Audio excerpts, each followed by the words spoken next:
Cris. Senhor presidente, senhores deputados, na condição de presidente da CPI do BNDES, quero dizer que nós estamos fazendo um trabalho intenso e responsável no comando desse movimento importante que levanta as questões do BNDES. Ela foi instalada em 27 de março. Ela é uma CPI que não está procurando não ter um viés político e apenas técnico, uma gestão republicana, patrocinada por vários deputados de vários partidos, uma proposta que foi protocolada para investigar práticas de atos ilícitos no âmbito do Banco Nacional de Desenvolvimento Econômico, num prazo temporal de 2003 até 2015. Relacionado especialmente à internacionalização dos contratos daquele banco. Esse trabalho se fazia fundamental, porque foram contratos mal explicados à sociedade brasileira. E recebemos, ao longo desse período, um volume de dados, de informações, de contribuição do Tribunal de Contas, delações premiadas. Nós temos um volume de documentos nessa CPI já, nesses 60 dias de trabalho, absolutamente respaldado num projeto que, ao longo do tempo, vai se mostrando cada vez mais, e está aqui General Girão, que é membro dessa CPI, conhece bem, além dos depoimentos que nós estamos realizando, consubstanciando num volume de informações que vai dar ao relator, deputado Altineu Cortes, uma possibilidade real de apresentar um relatório que as duas CPIs anteriores não fizeram. A CPI da Câmara e do Senado, do BNDES. Então, nesses últimos 15 anos, o BNDES financiou exportações de engenharia para obras no exterior em 14 países. 14 países. Quero até dizer quais são: Angola, Argentina, Costa Rica, Cuba, Equador, Gana, Guatemala, Honduras, México, Moçambique, Paraguai, Peru, República Dominicana e Venezuela. E aí é uma questão interessante. Só o Odebrecht, imaginem vocês, imaginem os senhores, confessou o pagamento de 788 milhões de dólares em propinas em 12 países, entre eles o Brasil, evidentemente. Nós estamos de posse desse material que investiga o banco em 2015, 2016, no Senado, 2017, 2018. Nos debruçamos sobre essas informações preliminares ali contidas e estamos fazendo um trabalho permanente, não só de depoimentos, de obtenção de informações e documentos, mas já nos reunimos com o Tribunal de Contas da União em várias vezes, com o ministro Augusto Scherman, que é o relator das questões do BNDES no Tribunal de Contas da União, e com o ministro da Justiça, também Sérgio Moro. Solicitamos o destacamento de um representante da Polícia Federal no acompanhamento deste movimento de comissão de investigação que estamos fazendo. Fomos à sede do Banco de Fomento, no Rio de Janeiro também, para conhecer o modus operandi do banco e saber como foram realizados esses contratos todos. Já ouvimos diversos envolvidos, o que se dispuserem a falar, mas os que declararam também que, como presidente do BNDES, o Demian Fioca, Paulo Rabelo de Castro, Luciano Coutinho, todos ouvidos pela CPI. Diretores e ex-diretores do banco, ex-secretários de órgãos do governo federal, procuradores da República, empresários e supostos operadores e ex-ministros, já ouvidos também pela nossa CPI. Descobrimos que países sem garantia para contratos, como a Venezuela, por exemplo, chama a atenção aqui dos deputados, tiveram seu nível de risco 7, o pior do mundo, transformado e modificado para risco 1, como se fosse igual aos Estados Unidos e Canadá. Imaginem os senhores, isso foi uma decisão de governo, tomada para sair de risco 7, um país incapaz de poder pagar o financiamento, para risco 1. Uma modificação burocrática apenas, não é? Mas para permitir aumentar o volume de financiamento, diminuir a taxa de juros e depois, num default, deixa de pagar os empréstimos, como está acontecendo com Venezuela, Moçambique e também Cuba. Nós descobrimos que países sem garantias totalizam hoje 2 bilhões de prejuízo de pagamentos que estão atrasados, 2 bilhões de dólares. Vejam só, esse é um retrato do que foi esse período de financiamentos no BNDES. Quem paga essa conta, quem paga esse prejuízo, é você, é o cidadão, é o contribuinte, é o orçamento federal que paga todo esse prejuízo. Nós tivemos também uma preocupação maior nos últimos movimentos na CPI com as decisões do Supremo Tribunal Federal. E vale ressaltar aqui nesse debate, nessa discussão, que o Supremo Tribunal Federal está dispensando pessoas investigadas devidamente convocadas. Trata-se de desdobramento da decisão no julgamento conjunto das ações de descumprimento de preceito fundamental relacionados à condução coercitiva. Hoje teríamos oitivas no comando da JBS, Sociedade Anônima. Por que não foram ouvidos? Por que não serão ouvidos? Porque o Supremo Tribunal Federal entende que réus e investigados não precisam, General Girão, comparecer à CPI para proceder às suas declarações, porque são investigados ou porque são réus.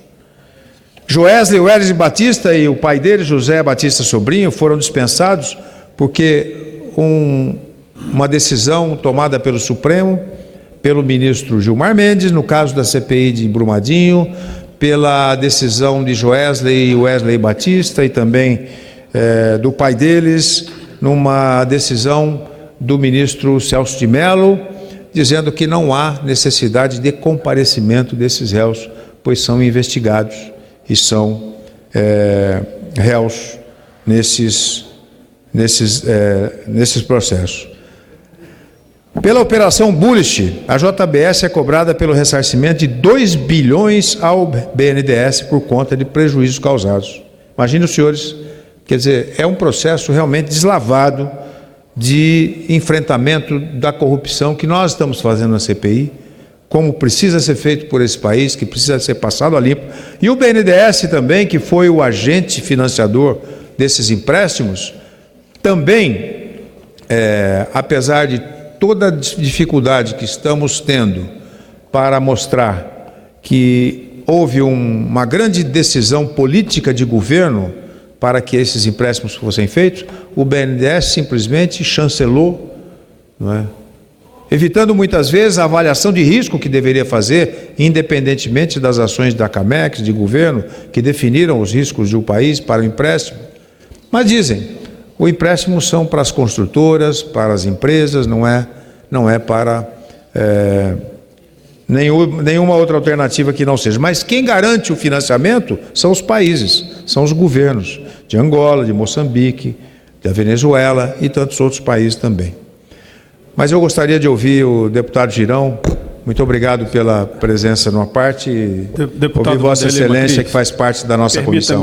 Permita-me uma parte. Eu estava aqui me coçando com vontade de falar. Com certeza. Porque o que o senhor está fazendo hoje, deputado, é prestando contas de parte do nosso trabalho lá na CPI do BNDES e que seguramente a população brasileira que está lhe assistindo e nos assistindo aqui agora fica feliz e ao mesmo tempo apreensiva de saber que estamos cumprindo a nossa missão, mas que temos dificuldades em função dessa interferência, né? Porque aqui entre nós, um dos ministros ou vários ministros afirmando que eles estão dispensados de virem aqui, esses possíveis indiciados, estão dispensados de virem aqui para prestar seu depoimento na CPI, porque eles estão sendo investigados. Ora, mas a CPI, o Poder Legislativo, a Câmara Federal, também tem o direito de fazer a sua investigação, porque nós fomos eleitos pelo povo.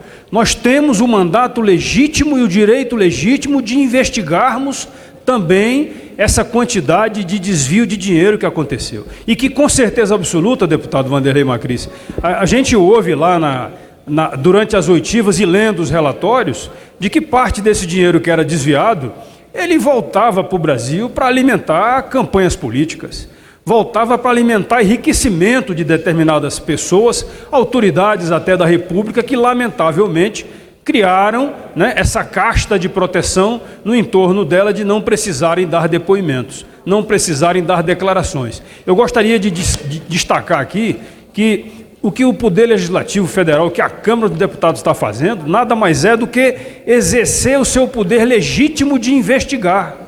E nós temos o direito e a obrigação de extrairmos isso daí. Então eu não sei se caberia a CPI, aí me desculpa que a gente não combinou esse à parte essa conversa aqui agora, mas se não caberia nós requerermos ao presidente da Casa que ele fizesse essa solicitação ao Supremo Tribunal Federal para que ele respeitasse a autonomia dos poderes e que nos permitisse, sim, fazer com que aqueles que estiverem sendo chamados para vir aqui darem o seu depoimento, como aquele ex-diretor da JBS, eu não gosto de citar o nome, o senhor me desculpe aí, mas até lembro do nome dele, mas ele era ex-diretor da JBS, foi indiciado em crime e aí foi retirado da direção e foi promovido.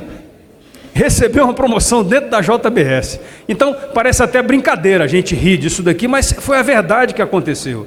E ao chegar na CPI, senhor presidente, ele se avorou no direito de não precisar falar, de ficar calado. Poxa, a JBS é uma empresa que fez um acordo de leniência, não estou certo? Ela fez um acordo de leniência. Ao fazer o acordo de leniência, a empresa e qualquer funcionário da empresa se obriga a falar a verdade e não se omitir quando das oitivas, quando das audiências. Então, é lamentável que isso tenha acontecido e gostaria de dizer para o senhor que estarei ombreando na ala da sua liderança lá dentro da CPI, junto com o nosso relator, o deputado Altinei, e os demais integrantes, para podermos fazer com que o que extrairmos de lá seja tornado público para a sociedade brasileira e que a gente possa, sim, deixar muitos daqueles que nos falaram que iríamos ficar decepcionados com a CPI, muitos daqueles vão ficar calados e vão ter que aguentar o nosso relatório com as verdades que estamos descobrindo. Parabéns aí pela prestação de contas que o senhor está falando. Muito obrigado, general Girão, uma presença permanente na CPI do BNDES e um guerreiro nas questões e nas indagações feitas aos convidados para depoimentos. Mas parabéns aí, deputado Girão, pela compreensão do trabalho que estamos fazendo e com a sua presença enriquecendo essa nossa função de CPI, que é esclarecer a sociedade contratos mal explicados ao longo desse período. Eu quero dizer que a condução coercitiva, general Girão, interpretada, ela se aplica nos termos da lei e não contraria por si só os direitos fundamentais. O interrogatório possui dupla natureza jurídica. É meio de prova e, como tal, inserido no Código de Processo Penal. E é meio de defesa, pois permite ao acusado exercer, se for a sua vontade, a sua autodefesa quando presente na CPI, dizendo o que quer e o que entender lhe seja favorável. O direito ao silêncio é assegurado na CPI do BNDES para todos aqueles que estão comparecendo. Outras decisões do Supremo, e fala um pouco do Supremo, como estava iniciando, e Vossa Excelência também fala a respeito, vem impactando negativamente na nossa CPI. E às vezes eu me pergunto, se investigados e réus não comparecem e não precisam comparecer, então de que adianta o trabalho de CPI, de investigação, o trabalho investigativo que nós fazemos aqui com a determinação constitucional? Essa questão que Vossa Excelência levanta é muito importante, nós precisamos separar um pouco. E eu quero dizer que esses sucessivos habeas corpus que têm sido dados pelo Supremo Tribunal Federal, precisa e deve ter um debate mais acalentado e mais aprofundado aqui por esse Parlamento. E por que isso? Porque nós estamos tratando um pouco de independência dos poderes. O Poder Legislativo tem o direito, sim, constitucional de investigar, de aprofundar a investigação, e quem vem para lá, ou melhor, quem é convocado precisa comparecer, ainda que seja réu, ainda que seja investigado. E a CPI esteve, inclusive, nós tivemos com o ministro Dias Toffoli, pediu uma audiência a ele, Nós tivemos presente com a Procuradora-Geral da República, a Raquel Dodge, falando exatamente a respeito disso. Ou seja, nós estamos nos sentindo num processo de interferência que não é interessante para o processo democrático. Essa interferência do poder judiciário no poder legislativo não pode continuar. E por que dizemos isso? Nós dissemos isso porque a apresentação de uma proposta de emenda constitucional já está em andamento, nascida na própria CPI, em consonância com a opinião do deputado Júlio Delgado, presidente da CPI de Brumadinho, que está sofrendo das mesmas dificuldades pelo Supremo Tribunal Federal, invalidando a presença de investigados e de réus no depoimento da CPI. Portanto, essa emenda constitucional, ela assegura o direito do investigado de manter o silêncio, mas ele deve e precisa comparecer nos depoimentos que estão sendo trazidos para efeito de investigação do Parlamento brasileiro. Eu quero trazer uma questão importante aqui, que é o seguinte: agora vamos falar um pouco de aprofundamento de investigação que nós estamos fazendo. O que temos já de informações na CPI com documentos, informações dadas de depoimentos, etc. Nós tivemos 140 operações de financiamento à exportação de serviços já analisadas. 140 operações. Os indícios de irregularidades observados provocaram a criação de 7 processos para análise das operações por tipos de obras. Então, a investigação da CPI está sendo assim: tipo de obras que foram objetivadas com informações, inclusive, de levantamentos do Tribunal de Contas.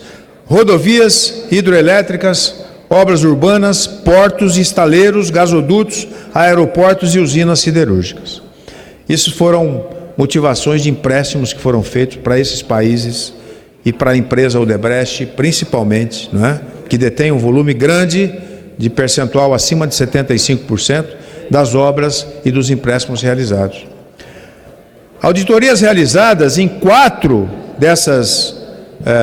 desses segmentos: rodovias, hidroelétricas, portos, estaleiros e obras urbanas, se encontram bastante avançadas nessas investigações feitas pela CPI. Nas 4 primeiras auditorias que foram feitas, abrange 80% do número de operações e mais de 70% do valor financiado. Principal achado até agora na nossa CPI: grande volume de recursos indevidamente incluídos nas operações e apropriados pelas empreiteiras sem justa causas. E essa eu quero colocar aqui de maneira detalhada em cada uma dessas obras.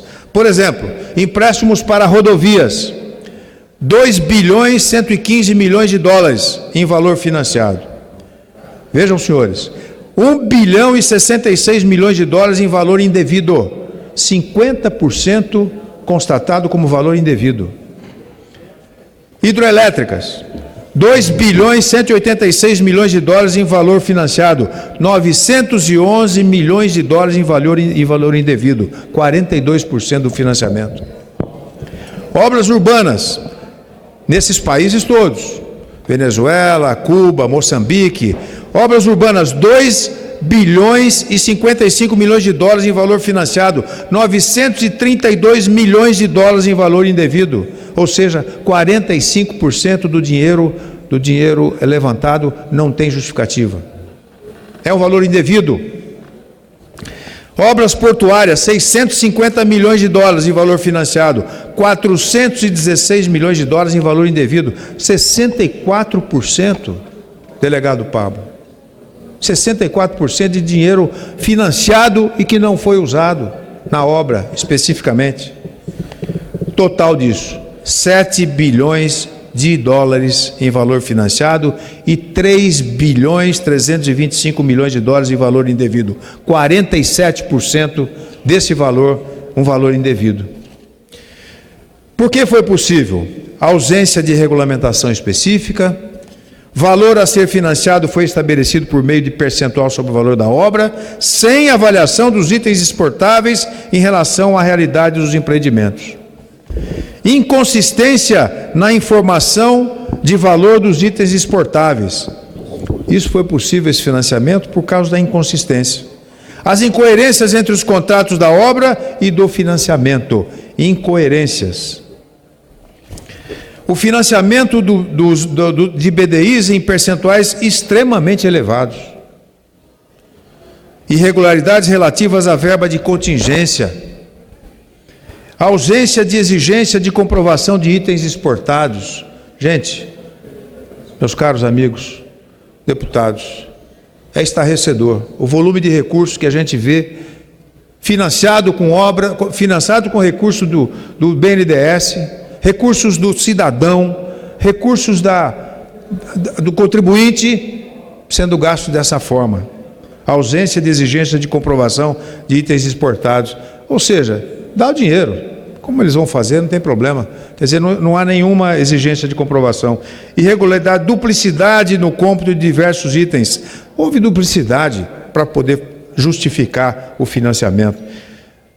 Meus caros deputados, meus amigos, delegado Pablo, que faz parte, um guerreiro nessa nossa CPI do BNDES, foi o agente financiador que garantiu esse volume de recursos financiados para essas obras que eu acabo de dizer agora, detalhadamente. É um trabalho que a CPI está realizando, levantamento de dados, informações do Tribunal de Contas, informações das delações premiadas que estão sendo feitas, que estão chegando, a quebra de sigilo fiscal e bancário que nós estamos fazendo na CPI. Esse levantamento todo que nós estamos realizando está mostrando uma conclusão absolutamente importante para a sociedade brasileira, que quer ver explicado como esses recursos foram dados a empresas que, principalmente JBS e Odebrecht e tantas outras, delineadas no nosso trabalho nessa CPI. Portanto, eu quero deixar aqui um pedaço das informações que nós estamos recebendo na CPI, um caminhão de informações e documentos que nós estamos recebendo e que estão sendo analisados por técnicos, especialmente designados para esse levantamento, e com a cooperação do Tribunal de Contas, do próprio BNDES, que tem mandado as informações que nós estamos recebendo, da Procuradoria Federal, as dificuldades que nós estamos tendo com o Supremo Tribunal Federal, enfim, tudo isso está consubstanciado num trabalho incansável, um trabalho sério, republicano, suprapartidário, e que está mostrando efetivamente para a sociedade brasileira aquilo que eles não tiveram como explicação quando feitos esses contratos com esses países todos. Então, eu queria deixar a todos os senhores uma informação do trabalho que estamos realizando, em nome da CPI, do relator Altineu, do delegado Pablo, que está aqui presente, do delegado General Girão e todos os deputados que participam dessa CPI. Da deputada Paula, que não se encontra aqui agora, mas tem prestado um excelente serviço. Enfim, todos os parlamentares da comissão fazendo realmente um trabalho detalhado de investigação. Deputado Pablo, tem a palavra, Vossa Excelência. Queria aproveitar para endossar um pouco do seu discurso, presidente. O senhor que preside com tanta altivez e com tanta sobriedade a nossa comissão, e pontuar uma situação muito importante que realmente urge a questão da nossa prorrogação da CPI por conta do atraso provocado nos seus trabalhos por devidas e sucessivas ingerências do Judiciário dentro do poder da CPI de fazer suas intimações, de oitivar as pessoas que são testemunhas e investigados.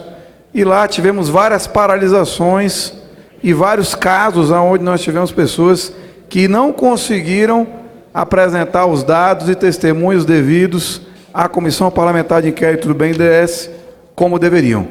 Nós temos dentro da Constituição Federal poder de autoridade judiciária, esse poder está sendo desrespeitado pelo Supremo Tribunal Federal e, em muito, isso contribui para que a CPI emperre.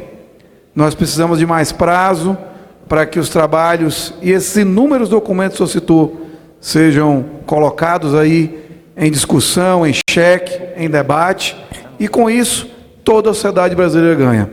A gente sabe que é muito importante, é compromisso do presidente Bolsonaro a abertura dessa caixa preta, que é o BNDES, e é imprescindível que a CPI receba, sim, a sua prorrogação de prazo, para que os membros dela, todos em sua maioria imbuídos em descobrir para onde foram parar os bilhões de reais desviados que a CPI atua, e com isso a gente vai chegar naquilo que os brasileiros esperam.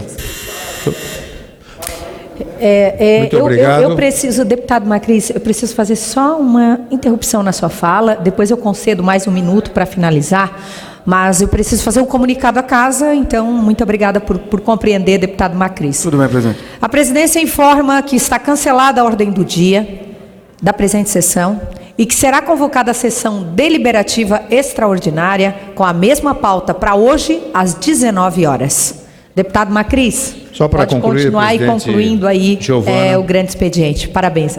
Obrigado. Eu quero só dizer, em socorro à manifestação do delegado Pablo, que nós já solicitamos a prorrogação do nosso trabalho por mais 60 dias. É o prazo que precisamos para, enfim, vários nomes ainda precisam ser ouvidos.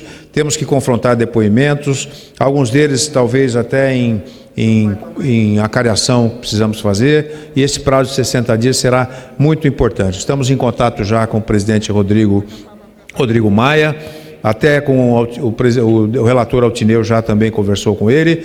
Me parece uma boa vontade de votar isso para a semana que vem.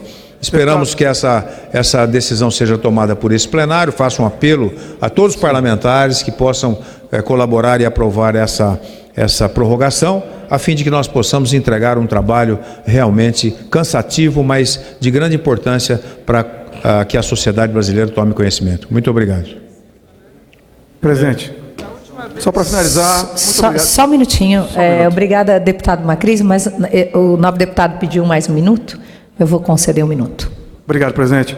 Só para finalizar, e quero dizer a todos os brasileiros que nos assistem hoje que o trabalho da CPI é um trabalho importante, não só para desvendar essas situações, esses crimes que ocorreram no passado, mas para que essas práticas não se repitam.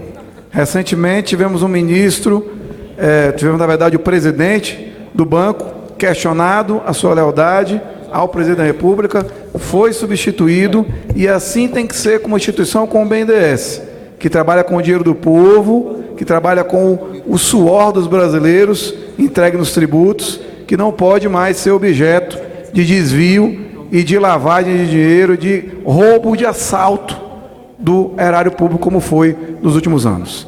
Essa CPI vai chegar ao êxito que ela se propõe. Parabéns, presidente Macris. Muito obrigado, presidente. Obrigado, deputado delegado Pablo. Agradeço a Vossa Excelência, o presidente.